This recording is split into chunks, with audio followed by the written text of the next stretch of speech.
On Viewpoint today, we have a journalist from Radio Free Asia whose story about two North Korean female defectors recently granted her a special award. Now, for more on her report and related recognition, I have Cheon Soram here in the studio. It's a pleasure to have you here, Soram, and congratulations on winning this year's Gracie Award. Thank you so much, and thank you for having me here. Right. Soram, for the sake of our viewers here then, let's start with a few words on the Gracie Awards itself and on the Alliance for Women in Media Foundation that hosts this annual event. Sure.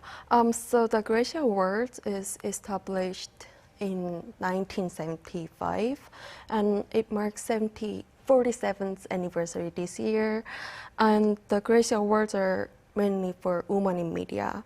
Also, they recognize extraordinary program created by women, for women, and about women who are making positive change in the media. I see. What about the foundation itself, the Alliance for Women in Media Foundation? What is the purpose of that particular foundation? They try to highlight women's work in the media. Yeah, I feel like that's the main reason for the award.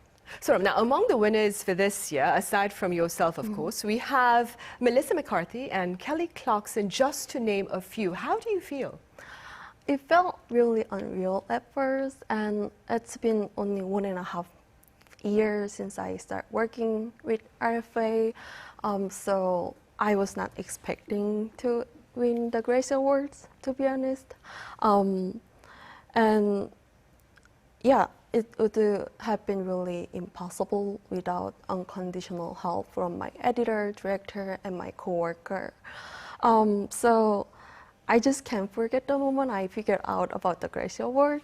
It was just one day I just woke up in the morning, and because I work with the DC team and there's time difference, so my morning routine is checking my work emails. I was checking email, and then there are tons of emails from my coworkers, director, editor, and it was about Gracie Awards. I was like, my heart was really beating fast. Right, I'm sure. Congratulations again, of course. Now, Soram, this may be a tough question, but what do you believe was the reason behind this particular recognition for your report by the foundation? The report itself is by women, me, and my coworker Jung Min-no, and it's for women and it's about women. So it's for women and everyone who might not have enough information about North Korean society. And this gives a unique chance to picture how it's like to live as a woman in North Korea. And it's about women. It shows the journey of two North Korean female defectors in their early 20s, Kim and Lee. And it has testimony from various age groups from their 20s and 50s. And it depicts the changes of North Korean women's perspective over time in a heavily male-dominated society, and how they seek changes to become an independent woman. And we also has Lindsay Miller. She's from UK, and she lived in Pyongyang for 2 years. So getting outsiders' view is extremely difficult these days. So by having her in our report, I feel like we have insider's view and outsider's view, which allowed us have more colorful story for the report. I see, and I will ask you about your interview with Lindsay Miller in a little while, but first let's go back to your actual coverage then. So you covered the escape from North Korea into South Korea by two North Korean defectors, female defectors that is.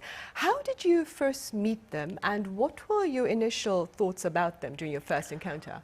So I did this story with reporter Jung Min-no, and in 2019, he met the two of the defectors who just crossed the Mekong River and who just escaped from North Korea.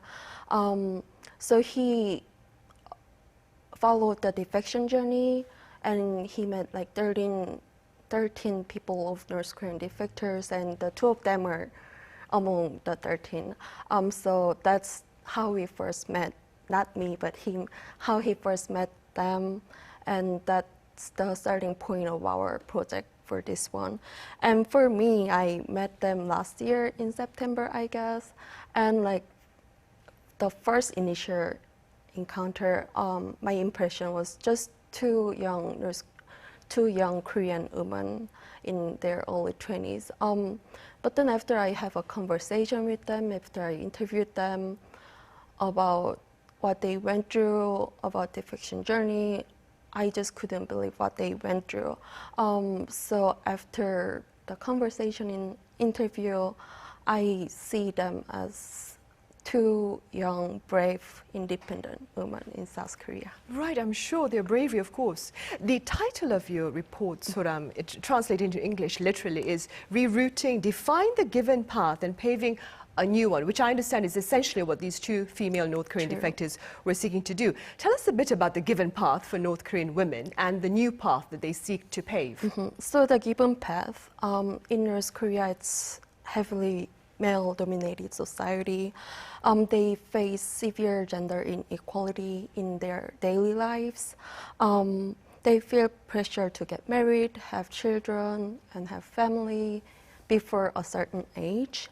And getting married is not an option for them. It's a must. They have to get married. It's a matter of survival. That's what I heard. For like paving the new one in South Korea, so they want to become independent women. That's why they came to South Korea. So the two North Korean defectors, Kim and Lee, Kim is studying to become an accountant, and Lee is studying nursing, chasing her dream of working in a medical field. They knew that the gender inequality is also a problem in South Korea. But what they have achieved since they got to South Korea would have been impossible in North Korea. So they are taking their first step to become independent women. Right, well, that is great to know. So I'm going back to your report. Simply speaking then, your coverage touches upon the universal plight perhaps faced by women living in oppressed societies. But with regard to the North Korean women, I understand, aside from being required to be caregivers and housekeepers, they're also required to be breadwinners. Could you tell us a bit about that? So typically when they get married, they have to do housework, raise kids, and they have to also work because their standard of living is not really good enough just for one person, like their husband working. But then based on the interview, North Korean women's perspective are changing these days. Among young women, they want to focus more about their career, and they are like eager to have their own jobs, but they are still being forced to get married, but they are not rushing. So they are slowly changing. The perspectives are changing, but there are still old generation who think they have to get married at a certain age. So now these days they are less focused on the marriage, and they are more interested in living their lives as individuals. Right, and this change is occurring in North Korea at the moment then? Yes, I think. Right. Soram, you mentioned earlier about your interview with Lindsay Miller, the wife of a former British diplomat who was stationed in Pyongyang, of course. Do tell us a bit about her observations with regard to the lives of North Korean women. So there are two interesting points. So Lindsay Miller lived in Pyongyang for 2 years, so she had opportunity to talk to North Korean women many times. So based on the conversation she had with North Korean women, the biggest pressure they feel is about dating and getting married.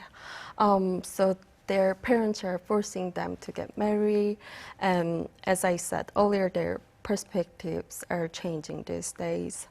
But then there are still stereotypes among old generation. That's why North Korean women feel pressure about the marriage. The other one is about their appearance. So they have limited freedom about how they look, what they wear. So the regime controls their clothes and their hairstyle and so on. So their left option is the tiny accessories and their shoes. So women in Pyongyang would wear really high heels and like shiny high heels. So shoes are one of the means to express themselves. Right, to kind of like show yourself that Yeah, you're a true. sense of individual taste with regard to shoes then. So, and finally, what are some stories that you plan to follow up on this particular year? So my team, News in Depth's team, we have another project coming in. We're planning on doing coverage about Korean War. So we like to highlight the tragedy of war following the Ukraine crisis in 2020 and through the Korean War in 2015. So we like to examine whether these conflicts could lead to Second Korean War. So we also like to examine the impact of Ukraine war on Northeast Asia and Korean Peninsula. So a huge project is coming in, so please tune in up. Right, and what do you hope your readers will learn from your audience, that is, will gain from your latest coverage with regard to warfare? So many people in South Korea, they tend to disregard about the importance of, I mean, we live in South Korea, so North Korea is like our daily encounter, but then the Ukraine crisis could lead to another like conflict in Korean Peninsula. So we would like to highlight that importance in Raise our awareness region. Yeah. about the potential danger, perhaps, then. All right, Soram, thank you very much for making the time to join us live, and also do have fun at the award ceremony. I understand it's on the 24th of May over in LA.